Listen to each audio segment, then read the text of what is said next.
Well, I must say, during the pandemic, I did miss the theaters. I was definitely an avid moviegoer, and during the pandemic, I didn't really do much. I actually didn't do a whole lot of much, but still, the movies was a good place to go and not do much. Just kind of lose yourself and not have any worries and just watch whatever movie came out. But due to this virus, when the theaters reopened, people weren't quite ready to just hop on into the theaters, especially with all the new streaming services out and HBO Max and everything. It's just not in a lot of cards for some people. But I'm still a fan of the old ways of movie going. So if you can, support your local cinemas or at least, just go check out a movie here and there and leave the house. But I wanted to discuss the first two movies that popped off when the theaters reopened: Godzilla vs. Kong and Mortal Kombat. And I must say, they were.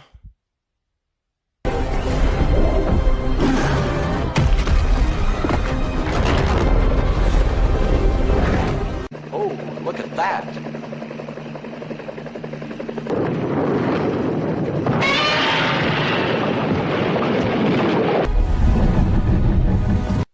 They were definitely interesting, but we'll start with Godzilla versus Kong because I just wanted to get into pretty much the basics of it. This is pretty much a review, but if you haven't seen this movie, I mean, what's wrong with you? It's been out since like March. We're already in the summertime. You need to get on with it. But Godzilla versus Kong was pretty much exactly what it was, and the main reason why I liked this film, it was just Godzilla fighting Kong. Pretty much what everybody expected and wanted. It's not like anyone thought either of them were going to die. Maybe get really wounded, but we knew that neither of them were going to die. But it was an all right film. I can't say that it was great because there was no other Titans. I understand that Mechagodzilla was the main villain of this, but still he was only in the end of the movie and he just kind of came out of nowhere. Like people were just like, oh, there he is. He's been worked on they were working on him the past 2 years, and now here he is. And at that point Godzilla and Kong just kind of team up and they're like, all right man, we can just settle these differences. We don't gotta worry about it. We should just take out this guy because we need our space. We can't have this metal motherfucker running around. But so it was kind of whack that they had no other Titans. They explained in the beginning of the movie that all the other Titans had died, so I was kind of pissed off at that. I didn't really. I was kind of like, really, and then all the characters, the human characters in it were just kind of shit. I mean, you had Millie Bobby Brown, her character Madison was just literally a kid that went from school to literally the facility that Mechagodzilla was at. No security thwarted. She had no problem at all getting it. Just made no sense.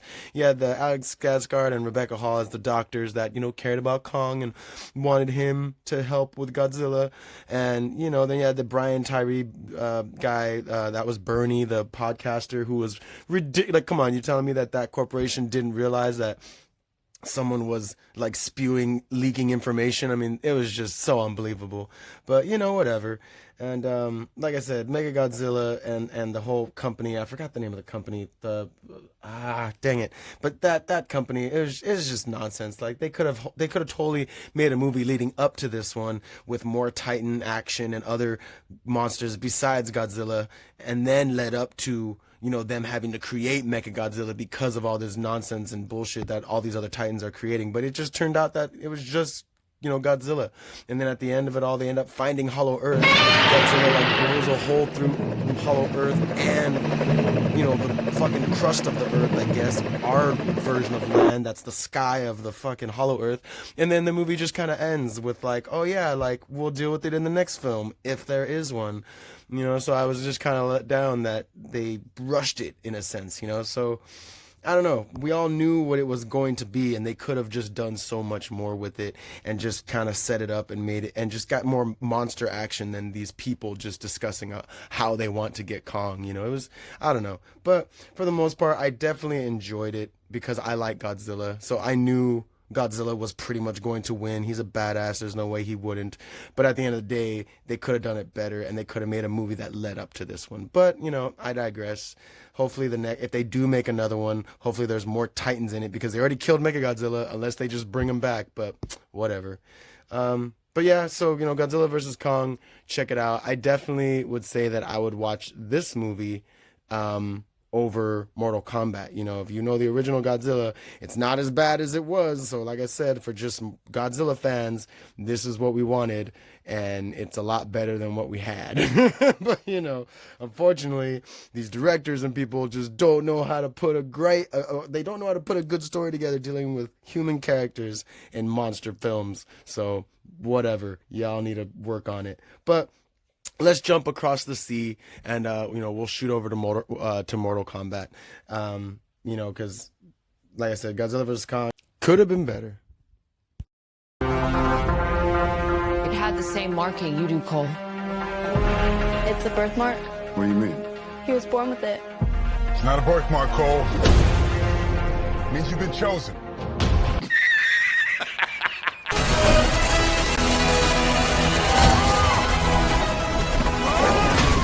You serious?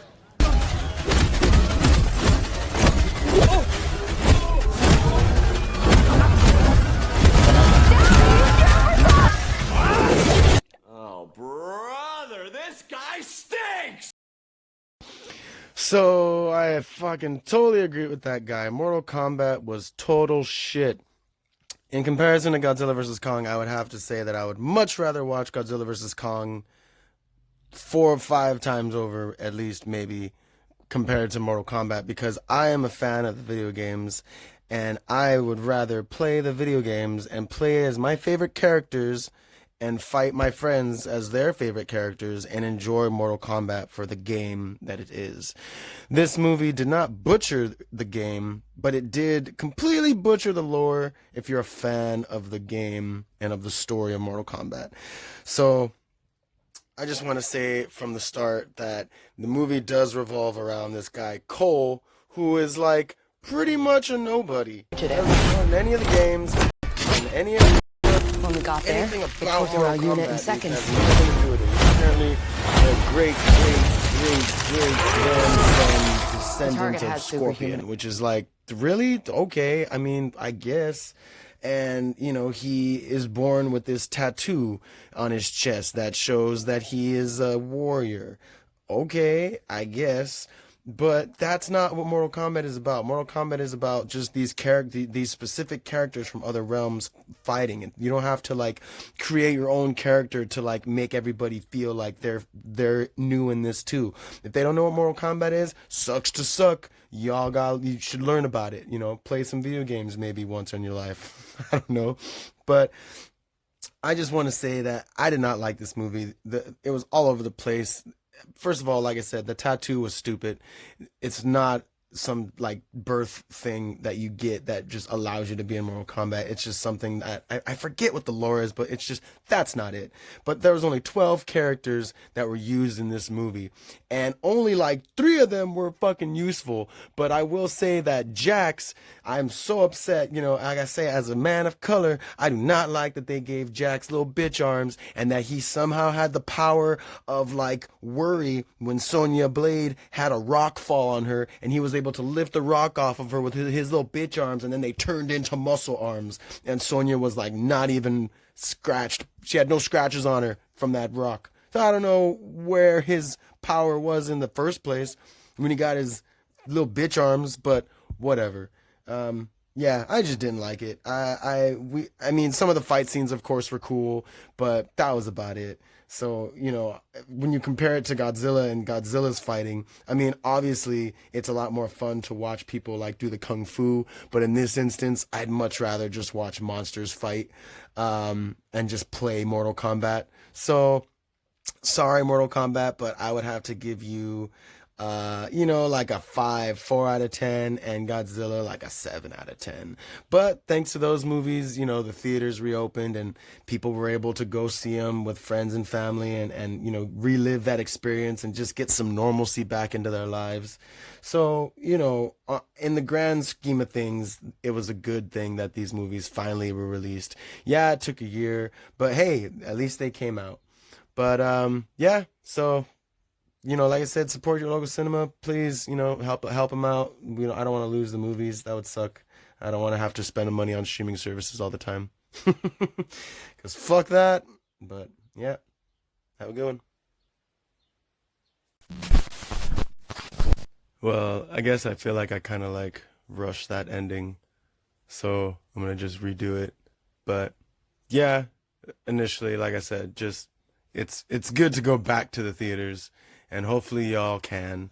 Um, hopefully, just if these movies get sequels, you know, if Mortal Kombat gets a sequel, hopefully they do a better job. And if they continue the story of Godzilla versus Kong, they definitely have a lot of fucking work to do. So this has been the Craigley Lawrence Experience. Thank you for watching this video, and have a good one.